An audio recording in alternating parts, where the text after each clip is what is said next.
Fun fact, I already recorded a Kitchen Nightmares video, but I got the big ol' CR on that one, so we're going for a take 2.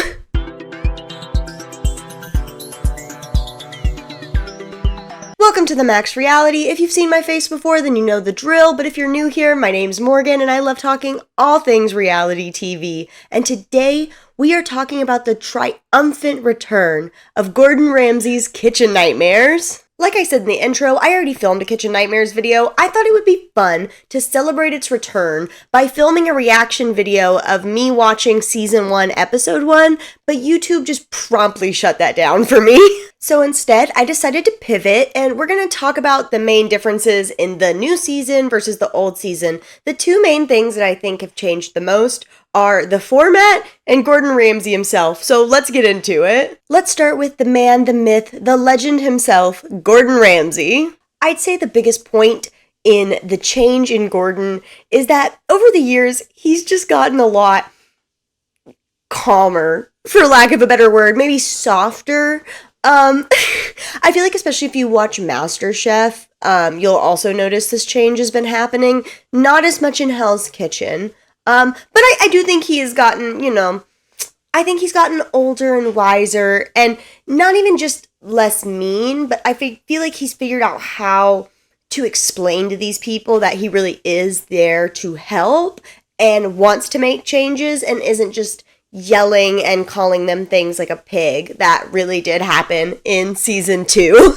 Now that I think about it, I think he's just channeled all of his anger into Hell's Kitchen, and I feel like it works best on that show. I feel like the calmer Gordon is more fun to watch. I don't even think fun is the right word, because it is fun, guilty pleasure to see him just go off at these people, but I guess more interesting is the better word, to see him really try to work with these people and build a connection that will try and help instead of just screaming at them until they break down.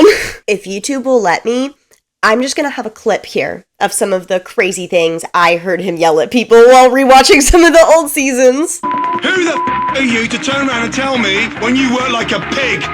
You pig! Yeah. Why are you employing a chef that is that incompetent? Perfect. I'm starving because the room service next door was shocking.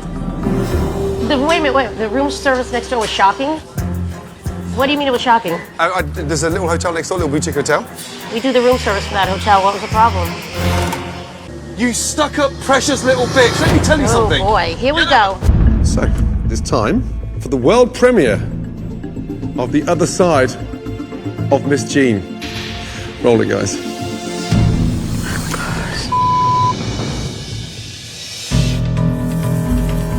Okay, now for the more intricate change.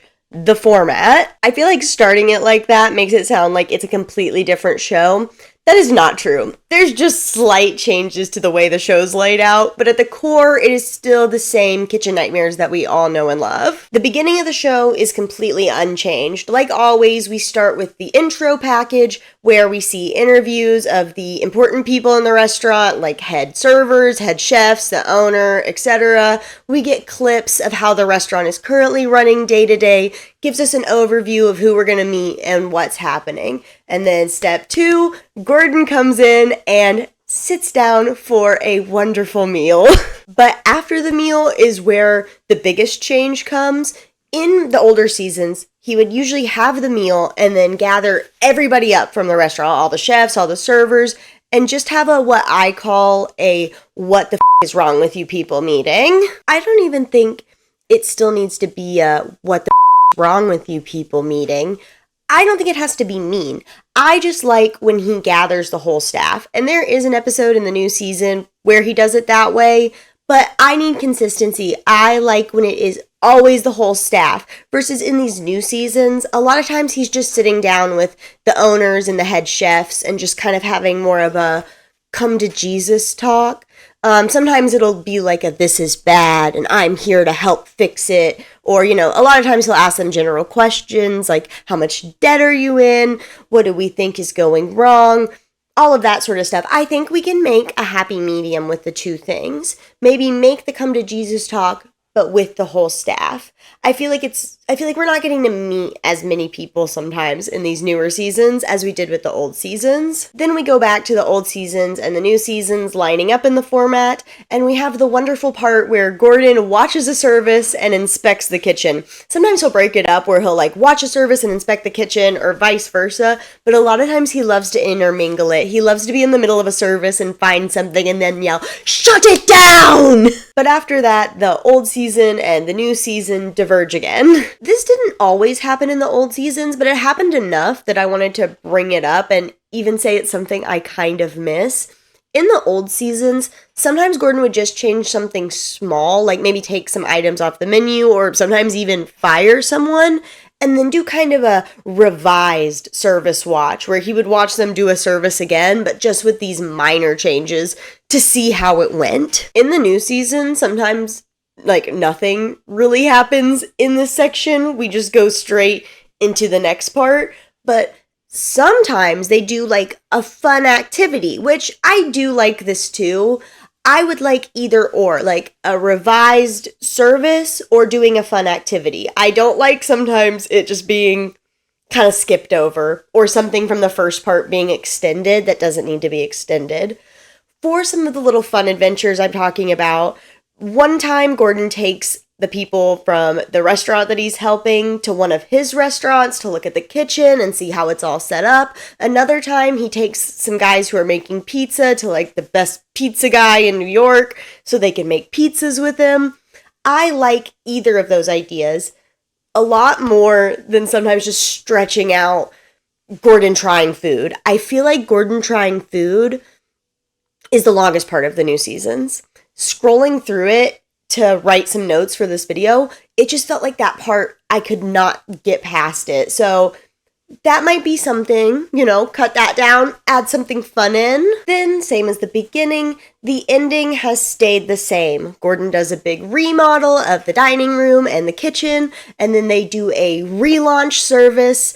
And we have the beautiful outro where Gordon gives a soliloquy about what has just happened during the episode, and then we get the "where are they now" bits, and that is the way to end it. So don't break it if it's not don't fix it if it's not broken. Yeah, I'm leaving that in. Going back to the watching Gordon eat food too long, I think that's my biggest complaint about the new season so far. It feels like some parts are just so stretched out, and then we miss things like that kind of B plot, that second thing that happens in the episode, either, the little mini revised service or going on a fun activity.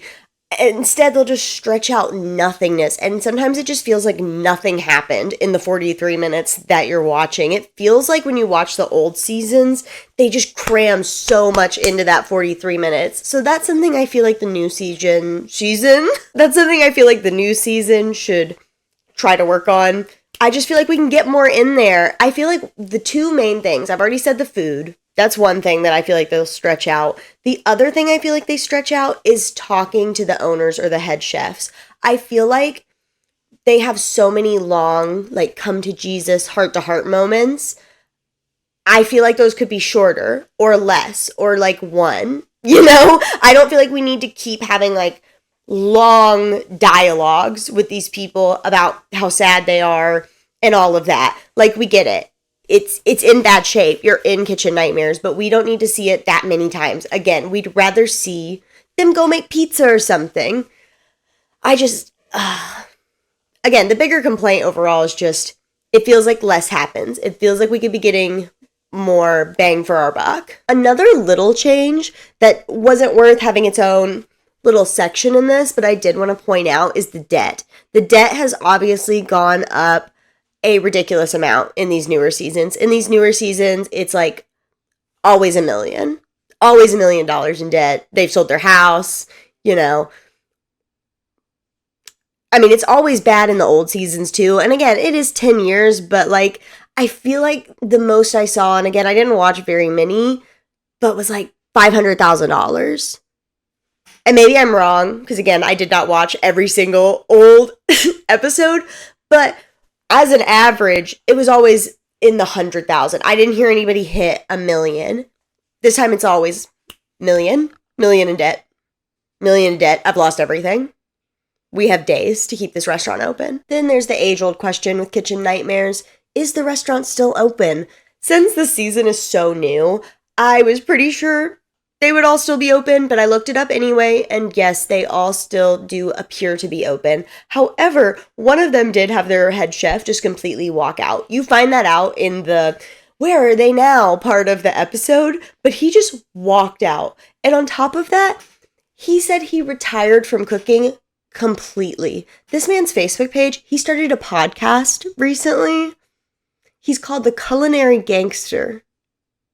Well, he calls himself The Culinary Gangster. So here's the Facebook post I was talking about. It was posted June 22nd, 2023, and it says, "It's official, people. I am retiring from the restaurant industry and returning back to work with my family. Thank you everyone that has supported me through all the years. I hope my food always put a smile in your stomach. Here is a journey to some of my favorite dishes. Culinary Gangster out." Definitely feel free to go check out his page yourself. He has some other posts about the show. He has a couple videos where he's disputing certain things that happened, and he did a live Q&A. So if you're interested in all that, go check it out. While I'm here, slight amendment to the earlier comment that all the restaurants from the new season are open. When I was filming this, I had only seen up to episode 4. So those are the only 4 restaurants I know are still open, because that's all I'd seen up to this point. Just to be clear, I thought I had already said it, but I guess I didn't. However, every single restaurant from the old seasons I watched is unfortunately closed.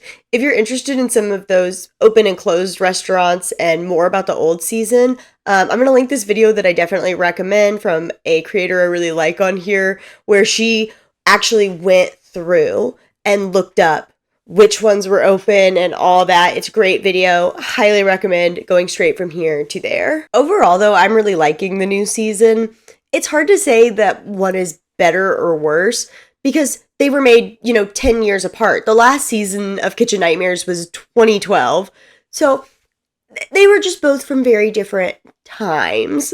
Like I said in the beginning of the video, though, I do think the newer season is more interesting. I feel like he, again, just has figured out a better way to work with people, and that's more interesting than watching people get screamed at over and over again. While that does hit, a good spot in the reality TV watching brain, watching it over and over and over again is kind of exhausting. Have you seen the new season of Kitchen Nightmares? Did you even know it was happening? Because I, for one, had to find out through Hulu. I saw no advertisements that it was coming back. This should have been top tier news. I am the demographic. This should have come up on something for me. I should not have found out via Hulu. Anyway, if this is how you found out, let me know all that and more down in the comments, and I'll see y'all in the next one.